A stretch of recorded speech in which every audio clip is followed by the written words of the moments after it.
Welcome back to Grain-Free Insights. We're going to continue Gluten-Free Diary with Coping with Gluten-Free number 2. And this one is the importance of finding and using a support system. Now, why is a support system important? Well, I don't know if you're new to eating gluten-free or living a gluten-free lifestyle, but if you are, you probably have noticed that everyone around you might not care about your having to eat gluten-free quite as much as you wish they did. And they really don't get it. And maybe a lot of people don't want to get it. They don't even want to hear what you're going through or how they might be able to help you. I remember some years ago, I was part of a online forum where everyone was gluten-free. And there was one woman who was just, she said she was almost in tears because her family had invited her for a holiday, and whatever it is they were cooking, she wasn't able to make gluten free on her own, so she could bring whatever food they were having in her own gluten free version so she could eat the same as everyone else. Two things about that. One, I completely get it.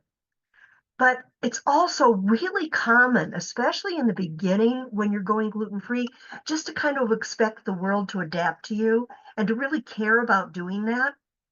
And if you don't get that and it doesn't happen to you, first of all, know that you're not alone. Second, know that it's really normal for other people to react that way. And third, really love and cherish the people that care and show that they're willing to do what they need to do to help make you feel good about living a gluten-free lifestyle. Now, that said, that woman that was complaining that everybody would not conform to what she could make at home, she probably needed to adjust her attitude a little bit and just bring what she wanted to bring, regardless if it was exactly the same food as they were having or not, and enjoy it. And yeah, eventually, the longer you're doing this around people, the faster they start to understand that you really do need to make accommodations for yourself.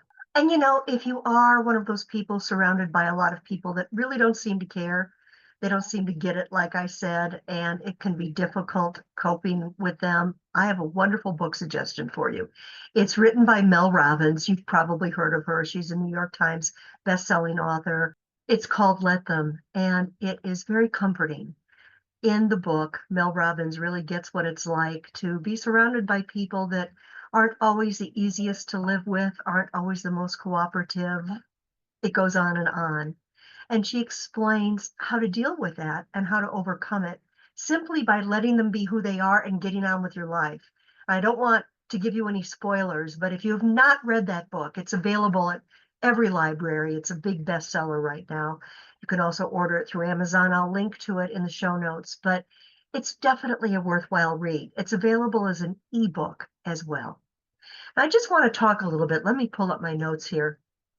Why is it important to build a support system?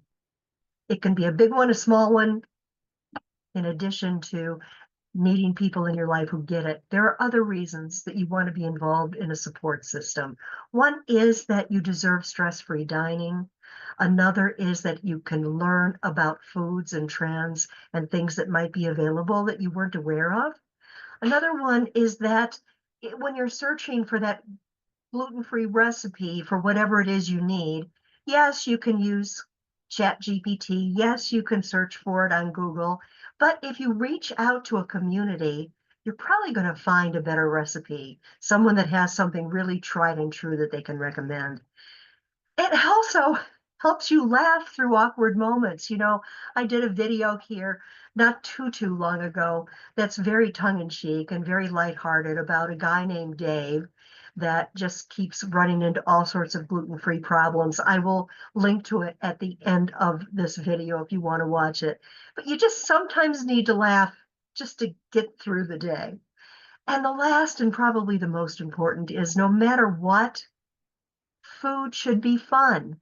And the more resources you can pull to make food more fun in your life, the better. I want to talk first about one of my favorite places to go when I need a support system, not necessarily talking to other people, but a support system for food. And that is an app called findmeglutenfree.com. Again, that's findmeglutenfree.com.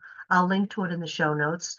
You can download it on your iPhone or your Android. And what it does is it tells you what restaurants might be very suitable for you, not only in your area, but in whatever area you're visiting, including internationally. I've used it everywhere from London to the Bahamas, and it's amazing the things that I discover on Find Me Gluten Free. Basically, people just review a restaurant. They will say whether or not they have celiac disease, and they will talk about their experience. They'll talk about if there is a gluten-free menu available, if there is a dedicated fryer available, what they liked, what they didn't like. And by scrolling through and seeing the number of stars a restaurant receives strictly from a gluten-free community, that's the important thing. You can discover restaurants, and you can also add to the app to let people know that you've enjoyed a restaurant that maybe hasn't been reviewed there. It's free. There is a paid version where you can see all of the super celiac friendly restaurants first, maybe the dedicated gluten-free restaurants first. There might be another perk or two involved in that. I use the free version. I find it just fine, and I couldn't be without it. I would not want to travel without it for sure.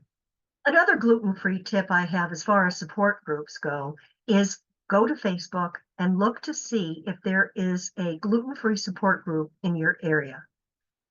If not, start one. That's what I did. I live in Las Cruces, New Mexico, USA, and I couldn't find a gluten-free support group for the area. So I started one, and it was amazing. The people that joined, people were chiming in and still are about restaurants and where they go, what they like, what they don't like. Local vendors who sell gluten-free foods come on and let us know when foods are going to be available and when we can order them. And it's just been delightful. At one point, I was actually hoping to get a side trip going where a bunch of people would meet at a restaurant and dine together.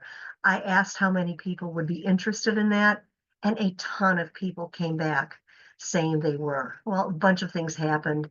Family illnesses, COVID also, some travel that had to be done, and a bunch of other things. And I was never able to do that. I really want to get back into it because I think it would be fun to meet other gluten-free people in the area. And that ultimately is the way to do it. You know, all the people that you talk to on online forums, that's great. But if you really want to have some gluten-free buddies, not too far from where you live, starting a Facebook group is a good way to do it. And then if you do decide to meet with one another, doing it in public at a restaurant, for example, is a nice, safe way just to say hello to people, have a meal, see if you want to maybe get to know them a little bit better. Do it. And I will link to the Gluten Free Las Cruces Facebook group that I have below, just so you can see what it looks like. And if you do happen to be in southern New Mexico, you might want to join us. Of course, you're welcome to join us regardless. Other support systems that are available that are highly recommended, not just by me, but by many professionals out there, people who get it.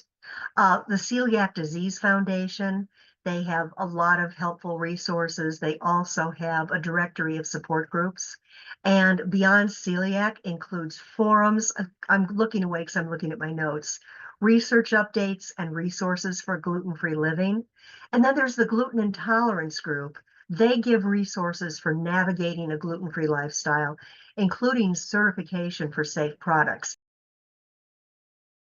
Yes, mostly just remember that you're never alone, that there's always a lot of us out there that are happy to support you and answer any questions. And please, if you have any questions you'd like to ask, I hope I'll hear from you.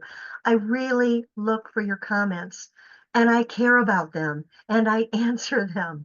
They mean the world to me. And if we can form our own community here on top of everything else, that certainly would be helpful for all of us. You take care. I hope to see you again soon. Have a great grain-free life. Bye-bye.